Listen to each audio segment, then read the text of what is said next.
Hello dear students, welcome to our YouTube channel medico nursing classes. आज की class के अंदर हम देखेंगे मोस्ट इंपॉर्टेंट एमसीक्यू जो कि previous year nursing officer recruitment examinations के अंदर आ चुके हैं।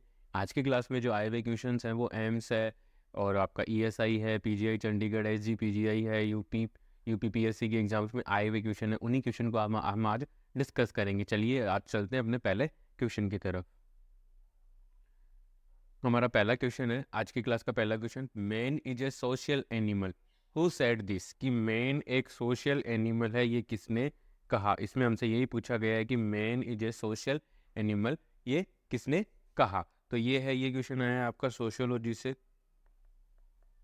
ये क्वेश्चन आपका है सोशियोलॉजी से क्वेश्चन है, और सोशियोलॉजी से क्वेश्चन है। इसमें हमसे ये पूछा गया है कि एक स्टेटमेंट दिया गया था सोशियोलॉजी के अंदर, ठीक है, किसी भी फिलोसोफर के द्वारा, कि मैन एक सोशल एनिमल है। क्या स्टेटमेंट दिया गया था?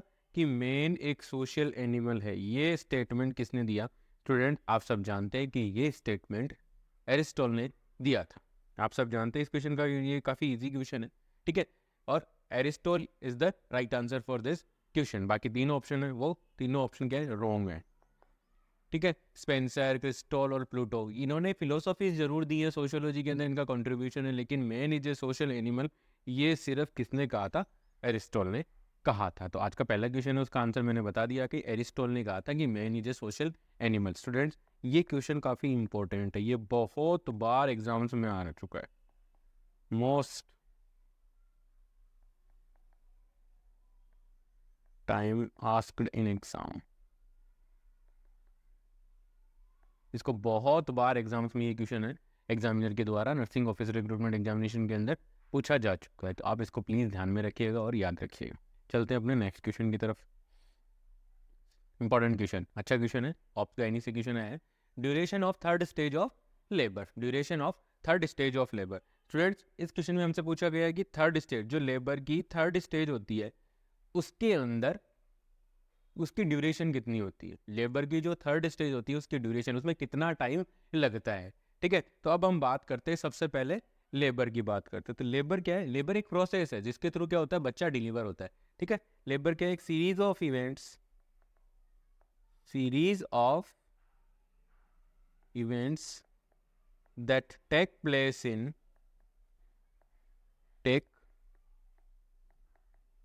इन birth canal, take place in birth canal to deliver the baby और फीटस। बर्थ कैनाल के अंदर जो सीरीज ऑफ इवेंट्स होते हैं, जो चेंजेज होते हैं, सीरीज ऑफ इवेंट्स का मतलब है जब बच्चा डिलीवर होता है तो बर्थ कैनाल के अंदर बहुत सारे चेंजेज आते हैं, कॉन्ट्रैक्शन होता है, राइपनिंग होती है, ठीक है, और बहुत सारी एफेसमेंट होता है। तो ये सारी क्या चेंजेज है? इवेंट आ गई, मतलब ये वन बाई वन एक सीरीज ऑफ इवेंट है, एक के बाद एक के बाद एक स्टेप वो होती जाती है। कहाँ होती है? ये होती है आपकी बर्थ कैनाल के अंदर। बर्थ कैनाल का मतलब है जहाँ से बच्चा डिलीवर होगा, ठीक है, जहाँ से बच्चा डिलीवर होकर के आएगा, ठीक है, उसे बोलते हैं अपन बर्थ कैनाल। अब बर्थ कैनाल के अंदर क्या हुआ? सीरीज ऑफ इवेंट्स हो रही है, वो चेंजेज हो रहे हैं कुछ, किसमें हुए? बर्थ कैनाल के अंदर। और क्यों हुए? टू डिलीवर द बेबी, बच्चे को डिलीवर करने के लिए। जो बच्चा यूट्रस के अंदर सर्वाइव कर रहा था 9 मंथ 7 डेज, उसके बाद उसको बाहर आना है, ठीक है। बाहर जब वो आ रहा है तो उस समय उसको क्या करना है? डिलीवर करने के लिए, उसको बाहर आने के लिए जो रास्ता प्रोवाइड किया जाता है, ठीक है, जो बर्थ कैनाल के द्वारा उसको जो रास्ता प्रोवाइड किया जाता है, उसे हम कहते हैं लेबर, ठीक है। जो सीरीज ऑफ इवेंट जो चेंजेज हुए हैं, जिसके थ्रू क्या हुआ है? बर्थ कैनाल के अंदर जो सीरीज ऑफ इवेंट जो चेंजेज हुए हैं, जिनके थ्रू बच्चा बाहर आया है, फीटस बाहर आया है, उसे हम कहते हैं लेबर। और लेबर की स्टेजेस की अगर हम बात करें, लेबर की स्टेजेस के बारे में बात करें तो लेबर की 4 स्टेज होती है, हेज 4 स्टेजेस। लेबर की 4 स्टेजेस होती है, ठीक है, 4 स्टेजेस होती है, ठीक है। तो अब यहाँ पे हमसे पूछा गया, हम ऑप्शन देखते हैं सबसे पहले कि duration of third stage of labour, जो थर्ड स्टेज की ड्यूरेशन है वो कितनी होगी। तो अपन ऑप्शंस की बात करें, फर्स्ट वन है 12 आवर, सेकेंड ऑप्शन है 1 आवर, थर्ड ऑप्शन है आपका 1.5 आवर, और फोर्थ ऑप्शन है 30 to 45 मिनट्स की थर्ड स्टेज ऑफ लेबर की ड्यूरेशन हमसे पूछा गया है। तो लेबर के बारे में मैंने आपको बता ही दिया है कि लेबर क्या सीरीज ऑफ इवेंट्स है जो कहाँ आ रही है? बर्थ कैनाल के अंदर होती है, टू डिलीवर द बेबी, ठीक है, बच्चे को बाहर निकालने के लिए जो सीरीज ऑफ इवेंट्स हुई है बर्थ कैनाल के अंदर, उसे हम क्या कहते हैं, उसको कंबाइंड रूप से हम क्या कहते हैं, लेबर कहते हैं। लेबर की 4 स्टेजेस होती है स्टूडेंट। फर्स्ट वन देखो, 4 स्टेजेस के अंदर होती है। अब 4 स्टेजेस कौन कौन सी होती हैं वो आप थोड़ा सा समझने की कोशिश करिएगा। लेबर की 4 स्टेज होती हैं, फर्स्ट, सेकंड, थर्ड और फोर्थ स्टेज। 4 स्टेज होती हैं। 4 स्टेज हो गई। 4 स्टेज के अंदर फर्स्ट स्टेज होती है उसकी, लेबर की फर्स्ट स्टेज होती है true labour pain, true labour pain to full dilation of cervix, true labor pain to full dilation of cervix। कि जब मदर को ट्रू लेबर पेन शुरू हो जाते हैं, वहां से लेकर के सर्विक्स का फुल डायलेशन हो जाए, वहां तक की स्टेज होती है आपकी फर्स्ट स्टेज। ठीक है, वहां तक की स्टेज कौन सी होती है आपकी, फर्स्ट स्टेज होती है। और फर्स्ट स्टेज हो गई, उसके बाद आप बात करोगे कि first second stage. Second stage आएगी आपकी full dilation of cervix to delivery of baby। कि जब फुल डायलेशन हो गया, उसके बाद बच्चे की जो डिलीवरी हुई है, बच्चे की डिलीवरी तक की जो स्टेजेज होती है, उन्हें उस स्टेज को हम क्या कहते हैं, सेकंड स्टेज। सबसे पहले ट्रू लेबर पेन से लेकर के फुल डायलेशन ऑफ सर्विक्स तक फर्स्ट स्टेज। उसके बाद first full dilation of cervix से लेकर के बच्चे की डिलीवरी तक की सेकंड स्टेज हो गई आपकी। अब है डिलीवरी ऑफ बेबी से लेकर के, मतलब थर्ड स्टेज के अंदर नॉर्मली क्या, बच्चा बाहर आ गया, अब क्या होगा, delivery of placenta, delivery of placenta. और ये होता है आपका रिकवरी पीरियड आता है। मतलब रिकवरी पीरियड वाली फोर्थ स्टेज को हम बोलते हैं क्या है, इसे बोलते हैं अपन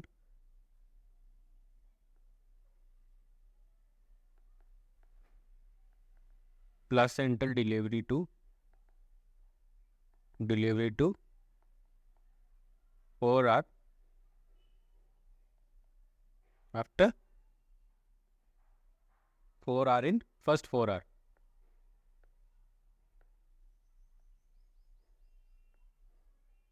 to फर्स्ट 4 hour। मतलब फोर्थ स्टेज होती है प्लासेंटा की डिलीवरी से लेकर के पहले 4 घंटे, जो प्लासेंटा की डिलीवरी के बाद जो पहले 4 घंटे होते हैं वो होती है आपकी रिकवरी फेज भी बोल सकते हैं इसको अपन।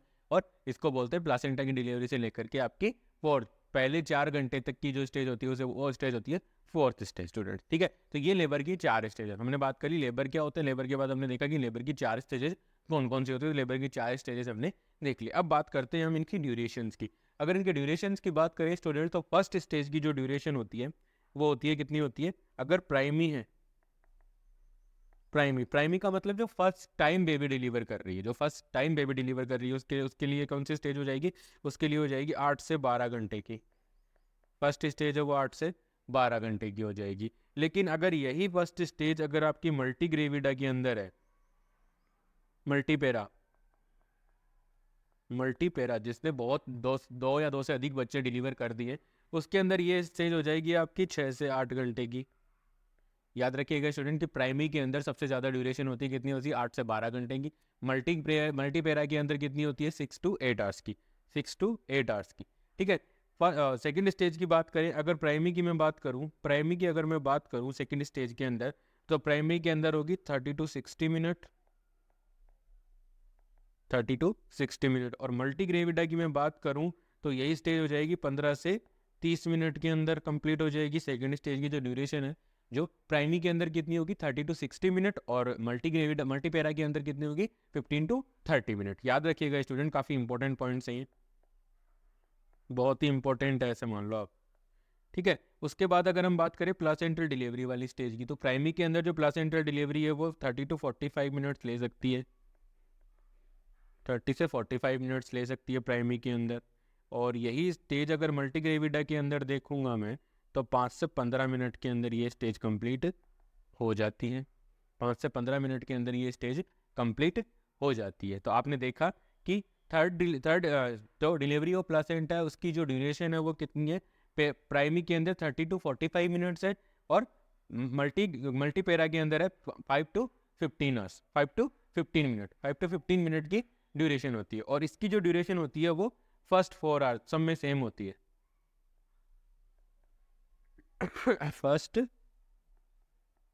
4 hours after placental delivery, after placental delivery. Placenta की डिलीवरी के बाद पहले 4 घंटे की जो स्टेजेस होती है वो दोनों में कॉमन होती है, ठीक है। पोस्टपार्टम पीरियड के अंदर first 4 hour in postpartum period, ये भी हम इसको बोल सकते हैं। तो अब इस क्वेश्चन के ऑप्शंस की तरफ चलते हैं अपन। अब इस क्वेश्चन के ऑप्शंस की तरफ चले, हमने देख लिया कि थर्ड स्टेज ऑफ लेबर, सबसे पहले तो थर्ड स्टेज ऑफ लेबर कौन सी होगी students? Third stage of labour हो जाएगी आपकी डिलीवरी ऑफ प्लासेंटा। कौन सी हो जाएगी? Delivery of placenta, delivery of placenta. Delivery of placenta के अंदर हमने देखा था कि अगर प्राइमरी है तो 30 से 45 मिनट लगेंगे, और अगर मल्टीपेरा है तो उसको 5 से 15 मिनट का टाइम लगना है। तो इसमें ऑप्शंस में चलते हैं, ऑप्शन देखते हैं, 12 आवर, 1 आवर और 1.5। तो ये तो तीनों ही गलत हो गए, ये तीनों ही क्या हो गए? गलत हो गए। अब अपना राइट ऑप्शन बचा 30 to 45 minutes. This is the right answer for this question. I hope आप लोगों को समझ में आया होगा मैंने जो भी एक्सप्लेनेशन इस क्वेश्चन के बारे में आपको दिया है। अगर किसी भी स्टूडेंट को किसी भी क्लास के किसी भी एक्सप्लेनेशन में कोई भी दिक्कत है, प्लीज़ आप कमेंट सेक्शन में बताइए, मैं डेफिनेटली उसका आंसर करूँगा। चलते अपने नेक्स्ट क्वेश्चन की तरफ।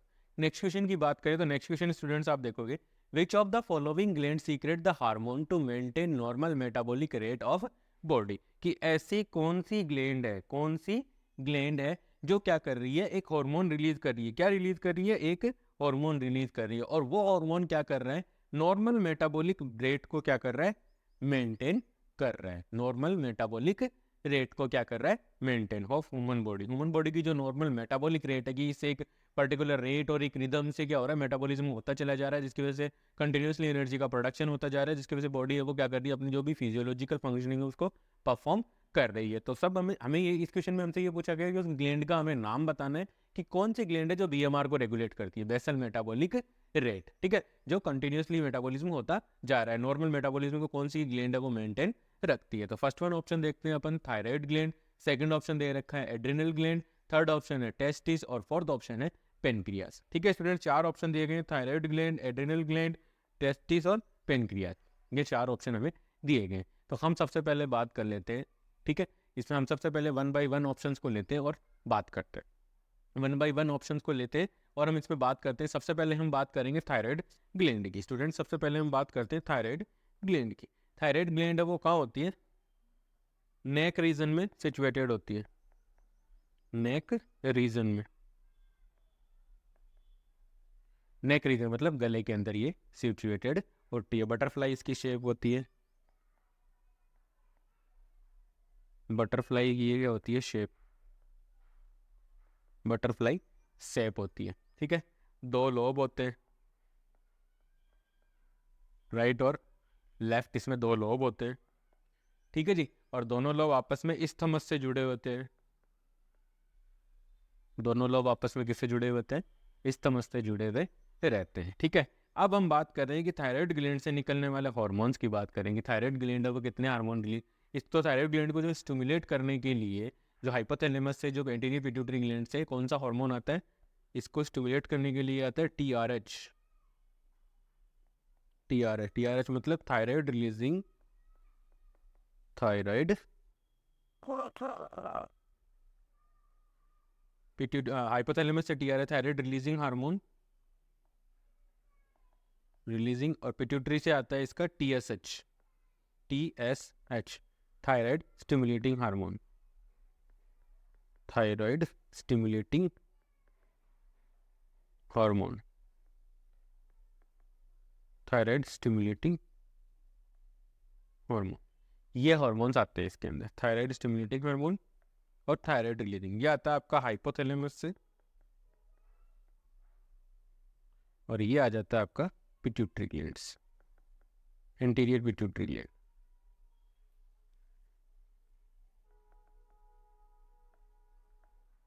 ठीक है, अब बात करते हैं कि थायराइड ग्लैंड। अब थायराइड ग्लैंड से हार्मोन रिलीज होते हैं 3। थायराइड ग्लैंड से हार्मोन, कितने हार्मोन्स रिलीज होते हैं? 3 हार्मोन्स रिलीज होते हैं। पहला है थायरोक्सिन, दूसरा है ट्राई आयोडोथायरोक्सिन,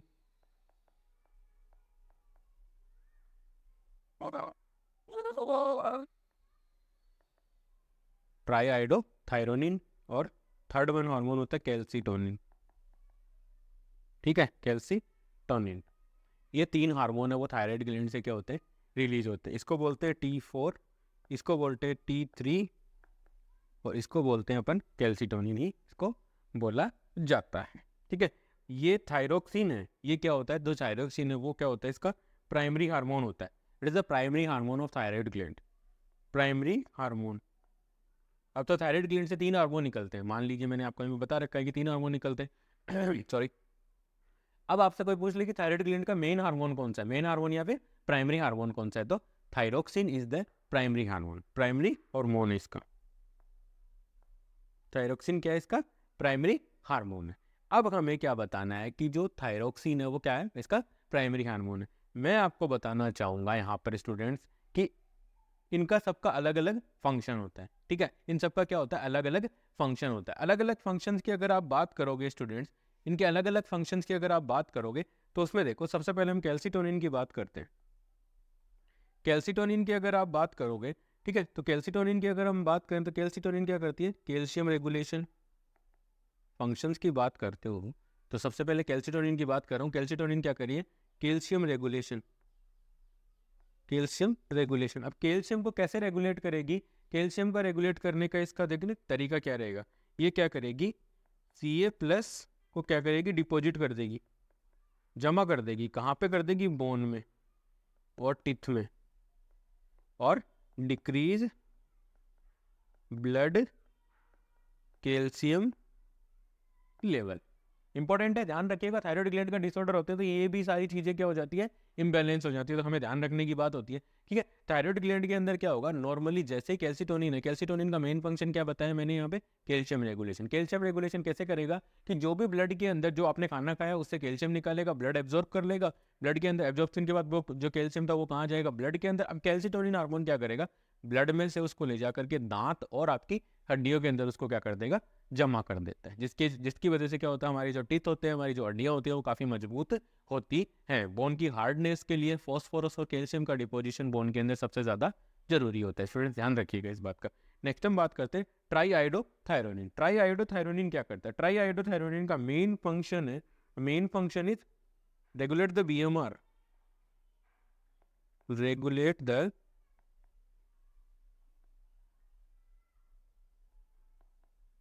मेटाबॉलिज्म। ये क्या करता है? मेटाबॉलिज्म को क्या करता है? रेगुलेट करता है। ठीक है, ये क्या करता है? मेटाबॉलिज्म को रेगुलेट करता है। और ये T4 क्या करेगा? आयोडीन का सिंथेसिस करवाता है, आयोडीन सिंथेसिस।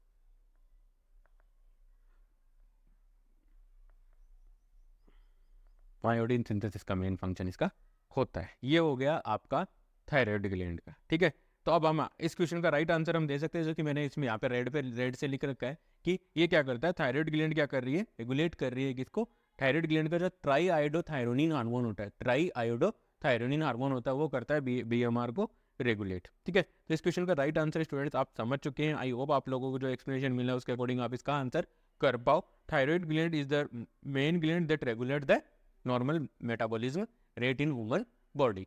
नेक्स्ट हम बाकी बची हुई ग्लैंड्स के बारे में थोड़ा सा स्टडी करके देखते हैं कि इनके द्वारा कौन कौन से मेजर हार्मोन्स है जो हमारी बॉडी के अंदर कैसे क्या क्या फंक्शंस करते हैं, वो भी हम एक बार देखेंगे, ताकि हमारा यहाँ पे रिवीजन साथ में हम चारों जो ऑप्शन है उनके बारे में अच्छे से पढ़ सकें, ताकि हमारी तैयारी है वो अच्छे से क्या सके चल सके, ताकि हम आगे अच्छे से प्रिपेयर कर सके। और भी हमारे जो कॉन्सेप्ट है, जो कल को एड्रिनल ग्लैंड से क्वेश्चन हो सकता है, तो वो भी हमारा यहीं के क्लियर हो जाए। ठीक है स्टूडेंट, तो अब हम चलते हैं एड्रिनल ग्लैंड के ऊपर। अगर मैं एड्रिनल ग्लैंड की मैं बात करूंगा स्टूडेंट्स, एड्रिनल ग्लैंड की अगर मैं बात करूँ आपके साथ, ठीक है, तो एड्रिनल ग्लैंड है वो कहाँ होती है? सुप्रारीनल होती है। इनको बोला जाता है सुप्रारीनल ग्लैंड। सुप्रारीनल ग्लैंड मतलब ये दोनों किडनीज के ऊपर ये क्या होती है? प्रेजेंट होती है एड्रिनल ग्लैंड। ठीक है, एड्रिनल ग्लैंड है वो क्या होती है? दोनों किडनीज के ऊपर ये प्रेजेंट होती है, और ये पोस्टीरियरली, किडनी कहाँ होती है? Posterior to in abdomen, posterior to abdomen.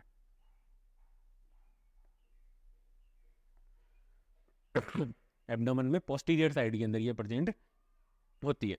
अब हम बात करते हैं कि एड्रिनल ग्लैंड से हार्मोन्स निकलते हैं। तो एड्रिनल ग्लैंड के होते हैं दो मेजर पार्ट, एड्रिनल ग्लैंड के दो मेजर पार्ट होते हैं, एड्रिनल कॉर्टेक्स, एड्रिनल कॉर्टेक्स और एड्रिनल मेडुला, एड्रिनल कॉर्टेक्स और एड्रिनल मेडुला, इसके दो इंपॉर्टेंट पार्ट होते हैं। तो एड्रिनल कॉर्टेक्स से जो हार्मोन निकलते हैं, एड्रिनल कॉर्टेक्स से दो हार्मोन निकलते हैं स्टूडेंट। एड्रिनल कॉर्टेक्स से दो हार्मोन कौन कौन से निकलेंगे?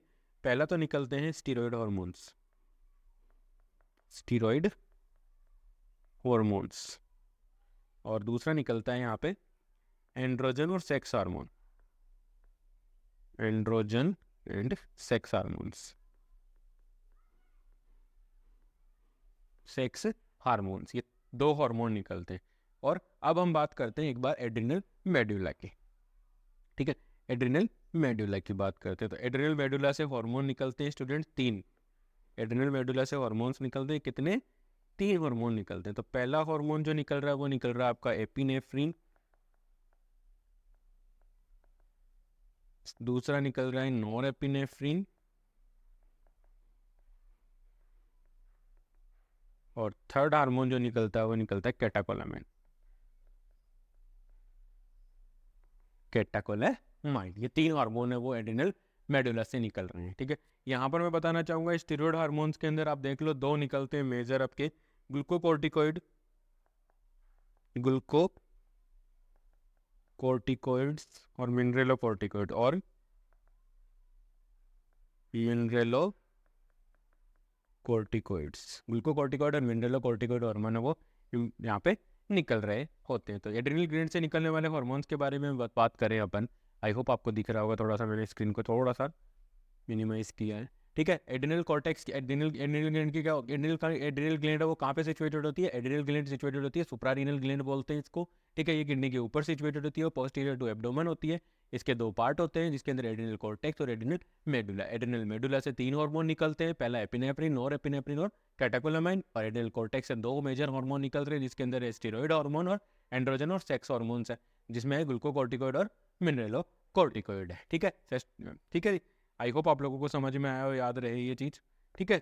नेक्स्ट हम बात करते हैं आपके टेस्टिस की टेस्ट, ये हमने देखे थे एड्रिनल ग्लैंड के हार्मोन्स हमारे हो चुके हैं। तो एड्रिनल ग्लैंड इस क्वेश्चन का क्या नहीं है, राइट आंसर नहीं है। बीएमआर तो कौन रेगुलेट कर रहा है हमने देख लिया, आपने अभी एक्सप्लेनेशन पढ़ा था उसमें देखा था कि थायराइड ग्लैंड के अंदर ट्राईआइडोथायरोनिन जो हार्मोन था वो रेगुलेट कर रहा था बीएमआर को, जो कि किसका हार्मोन है? थायराइड ग्लैंड का। एड्रिनल ग्लैंड के हार्मोन्स हमने देख लिए। अब हम बात करते हैं टेस्टिस के हार्मोन्स की। टेस्टिस के हार्मोन्स की अगर मैं बात करूँ स्टूडेंट, तो टेस्टिस से जो हार्मोन निकलता है वो निकलता है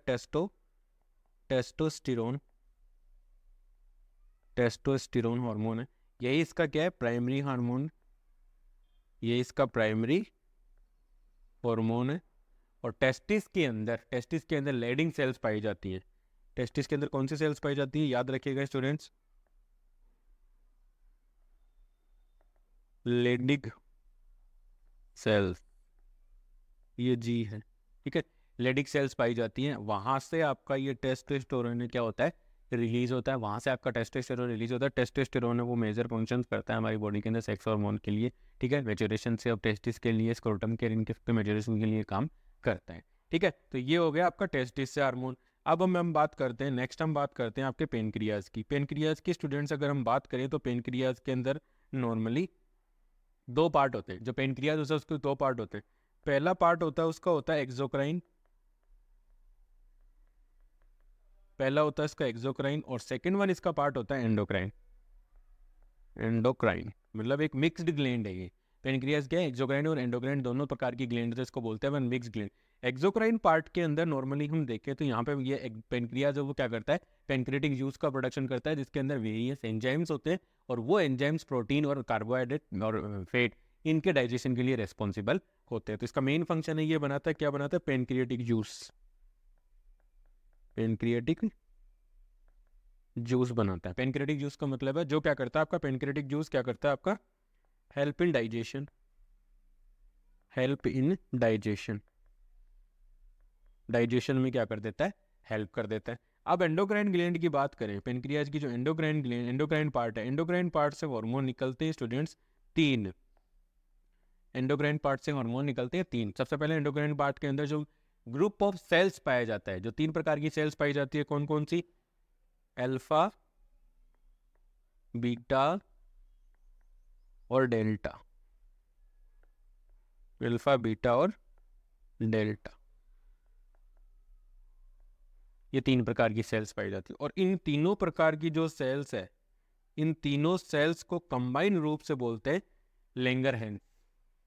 ठीक है, लैंगरहैंस बोला जाता है इनको, कंबाइन रूप से क्या बोला जाता है? लैंगरहैंस। लैंगरहैंस इनको बोला जाता है। तो अब हम बात करते हैं कि अल्फा से जो हार्मोन निकलता है वो निकलता है आपका ग्लूकागोन। अल्फा से, अल्फा जो सेल्स होती है पेनक्रियाज की, लैंगरहैंस आइसोलेट की जो अल्फा सेल्स होती है, वहां से हार्मोन कौन सा निकलता है आपका? ग्लूकागोन। ग्लूकागोन। बीटा से आपका हार्मोन निकलता है इंसुलिन। बीटा से आपका हार्मोन निकलता है इंसुलिन, और यहाँ से निकलता है आपका सोमेटोस्टेटिन। यहाँ से कौन सा? डेल्टा से आपका कौन सा हार्मोन निकलता है? सोमेटोस्टेटिन। सोमेटोस्टेटिन। तो स्टूडेंट्स, ये 3 हार्मोन है जो पेनक्रियाज के एंडोक्राइन पार्ट के अंदर आते हैं, ग्लूकागोन, इंसुलिन और सोमेटोस्टेटिन। ग्लूकागोन नॉर्मली क्या करता है? ब्लड ग्लूकोज लेवल को इंक्रीज करता है। इंसुलिन क्या करता है? ब्लड ग्लूकोज लेवल को कम करता है। सोमेटोस्टेटिन क्या करता है? इन दोनों के रेगुलेशन। ठीक है, आई होप क्लियर, चारों ऑप्शन है वो पूरी तरह से अच्छे से क्लियर कर दिए गए हैं। अगर फिर भी किसी स्टूडेंट को कोई डाउट रह गया है तो प्लीज़ आप कमेंट सेक्शन में ज़रूर बताइए, मैं डेफिनेटली उसका आंसर करूँगा। चलते हैं अब अपने नेक्स्ट क्वेश्चन की तरफ। नेक्स्ट क्वेश्चन है, the best method for assessing respiration in a non responsive patient. क्या करना है? असेस करना है। क्या करना है? चेक करना है। क्या चेक करना है जी आपको? आप हमें चेक करना है सर, रेस्पिरेशन चेक करना है, रेस्पिरेशन चेक करना है। लेकिन टास्क क्या है, इंपॉर्टेंट क्या है? एक ऐसा पेशेंट है जो रेस्पॉन्ड ही नहीं कर रहा है, non responsive patient, non responsive person और पेशेंट मान लेते हैं अपन यहाँ पे। ठीक है, कि नॉन रेस्पॉन्सिव जो पेशेंट या पर्सन है उसके अंदर हमें क्या करना है? रेस्पिरेशन चेक करना है। तो एक नर्स कैसे उसका रेस्पिरेशन चेक करेगी? चलिए ऑप्शंस की तरफ देखते हैं। Put the hand on the chest, chest के ऊपर हैंड रख देंगे। Hear heart beat, heart beat, ये तो बिल्कुल ही नहीं होगा क्योंकि हार्ट बीट का कोई रिलेशन नहीं है रेस्पिरेशन के साथ। Look, listen and feel, put hand in front of knows. Option बच रहे हैं देखो 2, 1, 2 और 3। इन तीनों के अंदर हमें रेस्पिरेशन से रिलेटेड कोई काम होता हुआ दिख रहा है। ठीक है, पहला जो हार्ट बीट वाला वो मैंने पहले ही कट कर दिया, उसको हमने क्या कर दिया? एलिमिनेट कर दिया। 3 ऑप्शन है। अब हमारी जो क्वेश्चन है उसके सही होने के चांसेस हो गए 25%, हम सही कर सकते हैं। ठीक है, तो अब हमें क्या करना है? 33%, सॉरी 33%। अब हमारा क्वेश्चन सही हो चुका है क्योंकि हमने एक को एलिमिनेट कर दिया। अब हम पहला देखते हैं, put the hand on the chest. Patient non responsive है, रेस्पॉन्स ही नहीं कर रहा, तो आप उसकी चेस्ट पे हाथ रख के क्या करोगे? देख ही नहीं पाओगे। ठीक है, नॉर्मली अगर एक कॉन्शियस पेशेंट है आपके सामने तो हमें नॉर्मली यही कहा जाता है कि जब आप पल्स चेक कर रहे हो, वो ठीक है, किताबें यही कहती है, प्रैक्टिस यही कहती है कि जब आप पल्स चेक कर रहे हो तो पेशेंट के कंधे पे हाथ रख लो। ठीक है, उसके बाद आप अपनी घड़ी में पल्स चेक कर लो। ठीक है, पल्स चेक करते करते अचानक से उसके कंधे पे हाथ रख के आप देख लो कि उसका रेस्पिरेशन भी सही चल रहा है कि नहीं चल रहा। नॉर्मली कंधे पे हाथ रख के देख सकते हैं अपन। ठीक है, या फिर उसके हाथ पल्स असिस्ट करते समय उसके हाथ को अपन चेस्ट पे रख लें तो जो चेस्ट है उसके इनवर्ड और अपवर्ड जो आउटवर्ड, इनवर्ड और आउटवर्ड जो मूवमेंट्स होंगे उनके थ्रू हम उसका रेस्पिरेशन असिस्ट कर सकते हैं। ठीक है, लेकिन यहाँ पे प्रॉब्लम क्या है? प्रॉब्लम यहाँ पे ये है कि पेशेंट रेस्पॉन्स नहीं कर रहा, तो ये तो बिल्कुल भी नहीं हो सकता। तो ऑप्शन गए आपके। ठीक है, 2 ऑप्शन बचे हमारे पास। 50% क्वेश्चन आप सही कर सकते हैं। Put the hand in front of nose, nose के सामने अगर आप नाक के सामने रख लोगे, जरूरी थोड़ी वो मुंह से सांस भी तो ले सकता है, नाक से आए ना। ठीक है, मुंह से भी ले सकता है, तो भी गड़बड़ है। तो तीनों ऑप्शन गए। ठीक है, बचा एक option, look, listen and feel. ये सबसे इंपॉर्टेंट चीज है, याद रखना। ठीक है, याद रखने की है, इंपॉर्टेंट क्वेश्चन है। जब भी एक नॉन रेस्पॉन्सिव पेशेंट है हमारे सामने, उसका हमें रेस्पिरेशन असिस्ट करना है, तो लुक, लिसन एंड फील, यही फॉर्मूला हम आपको याद हो तो रिससिटेशन में भी यूज करते हैं।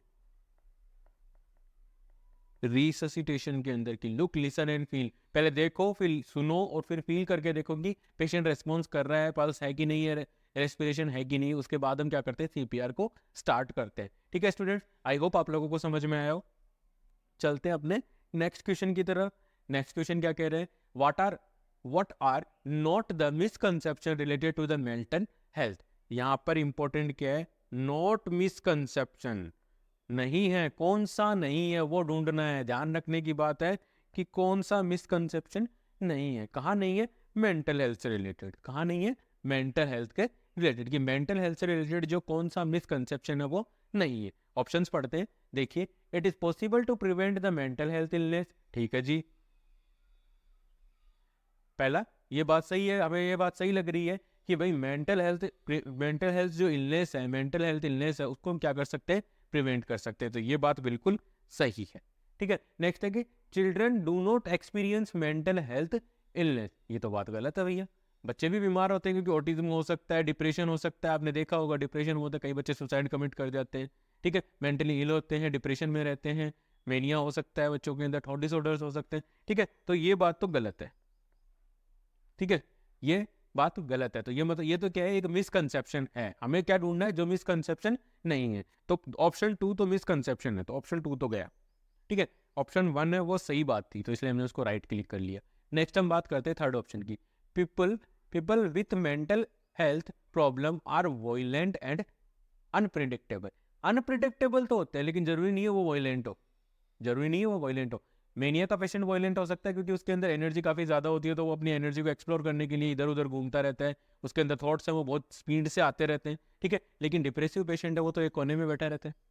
जो डिप्रेसिव पेशेंट है उसके तो साइकोमोटर एक्टिविटीज़ है वो बहुत ही कम हो जाती हैं, फिजिकली वो बहुत काफ़ी फिजिकली भी वो काफ़ी वीक होने लग जाता है क्योंकि वो खाना वाना टाइम पे नहीं खाना। ठीक है, तो ये तो एक मिसकंसेप्शन है, तो ये बात भी गलत है सब।